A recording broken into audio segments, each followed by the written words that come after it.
मनुष्य का मन एक बहती नदी के समान है जो कभी शांत नहीं रहता। विचार, भावनाएं और चिंताएं हमारे मन को हर समय घेरती रहती हैं। अक्सर हम इन्हें नियंत्रित करने की कोशिश करते हैं, लेकिन यह प्रयास कभी कभी और अधिक तनाव पैदा कर देता है। इस स्थिति से बाहर निकलने के लिए हमें समझना होगा कि विचारों को दबाने के बजाय उन्हें स्वाभाविक रूप से स्वीकार करना चाहिए।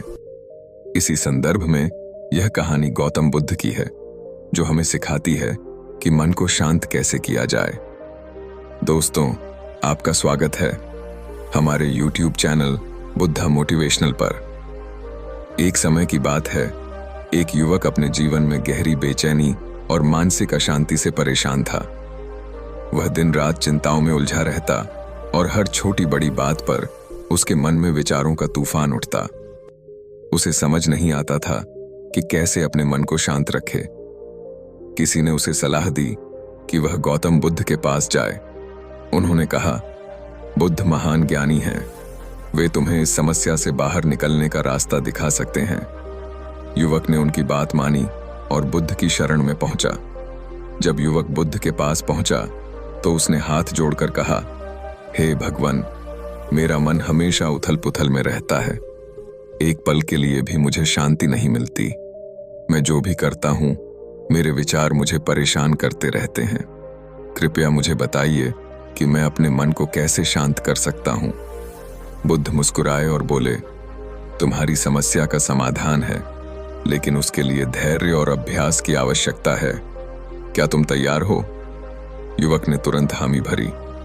हाँ भगवान, मैं सब कुछ करने को तैयार हूं, बस मुझे मन की शांति चाहिए। बुद्ध ने उसे एक छोटी सी पुस्तक दी और कहा, इस पुस्तक को हर दिन पढ़ो, यह तुम्हें शांति का मार्ग दिखाएगी। लेकिन एक बात याद रखना, जब भी इस पुस्तक को पढ़ो, बंदर के बारे में मत सोचना। युवक ने चौंकते हुए पूछा, बंदर? मैं बंदर के बारे में क्यों सोचूंगा? बुद्ध ने शांत स्वर में कहा, याद रखना, बंदर के बारे में नहीं सोचना। युवक ने पुस्तक को अपने साथ लिया और उत्साह से घर लौट गया। उसने सोचा कि यह पुस्तक उसे अपने मन को शांत करने में मदद करेगी। अगले दिन युवक ने पुस्तक को पढ़ना शुरू किया। जैसे ही उसने पढ़ना शुरू किया, उसके मन में पहला विचार आया, बंदर के बारे में मत सोचो। परंतु यह विचार आते ही उसके दिमाग में बंदरों की छवियां उभरने लगीं।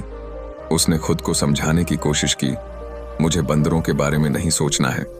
लेकिन जितना वह खुद को रोकने की कोशिश करता, उतना ही बंदरों के बारे में सोचता। दिन बीतते गए और युवक ने देखा कि वह पुस्तक के मुख्य विचारों पर ध्यान केंद्रित नहीं कर पा रहा था। हर बार जब वह पुस्तक खोलता, उसका मन बंदरों की छवियों से भर जाता। थक हार कर युवक बुद्ध के पास वापस गया और कहा, भगवान, मैं असफल हो गया। आपने कहा था कि पुस्तक पढ़ते समय बंदरों के बारे में मत सोचना, लेकिन जब भी मैं इसे पढ़ने की कोशिश करता हूं, मेरे मन में बंदर ही बंदर आते हैं। ऐसा क्यों हो रहा है? बुद्ध मुस्कुराए और बोले, यही मैं तुम्हें सिखाना चाहता था। जब तुमने बंदरों के बारे में न सोचने का प्रयास किया, तब तुम्हारा पूरा ध्यान बंदरों पर केंद्रित हो गया। मन की प्रकृति यही है, जब तुम किसी विचार को दबाने की कोशिश करते हो तो वह और बलपूर्वक लौट आता है। युवक आश्चर्यचकित होकर बोला, तो मैं क्या करूं भगवान? क्या मैं अपने विचारों से कभी मुक्त नहीं हो सकता? बुद्ध ने उत्तर दिया, विचारों से मुक्त होने की कोशिश मत करो। जब कोई विचार आए तो उसे स्वीकार करो। उसे दबाने या भगाने की कोशिश मत करो। बस उसे एक बाहरी पर्यवेक्षक की तरह देखो। जैसे जैसे तुम इस अभ्यास में प्रवीण होगे, विचार धीरे धीरे शांत हो जाएंगे। बुद्ध ने आगे समझाया, मन का स्वभाव बहने वाला है। यह हमेशा कुछ न कुछ सोचेगा। तुम्हारा काम यह नहीं है कि इसे रोकने की कोशिश करो, बल्कि इसे बहने दो। ध्यान का अभ्यास करो। विचार आएंगे तो उन्हें देखकर जाने दो।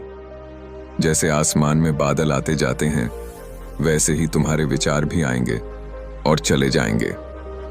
लेकिन आसमान, तुम्हारा मन स्थिर और शांत रहेगा। युवक ने बुद्ध की बातों को ध्यानपूर्वक सुना और उनका अनुसरण करना शुरू कर दिया। उसने रोज ध्यान का अभ्यास किया।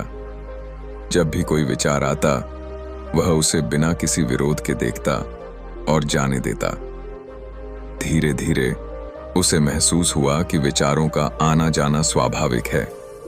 जब उसने उन्हें स्वीकार करना शुरू किया, तो वे स्वतः ही कम होने लगे। अब उसका मन पहले से अधिक शांत और स्थिर हो गया। कुछ समय बाद वह फिर से बुद्ध के पास पहुंचा और बोला, भगवान, आपके निर्देशों का पालन करके मैं अब अपने मन को शांत रख पा रहा हूं। मुझे अब समझ में आया कि विचारों से लड़ने की बजाय उन्हें स्वीकार करना ही शांति का मार्ग है।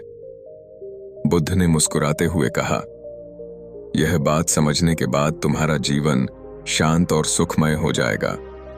ध्यान और स्वीकृति ही सच्चे शांति के साधन हैं।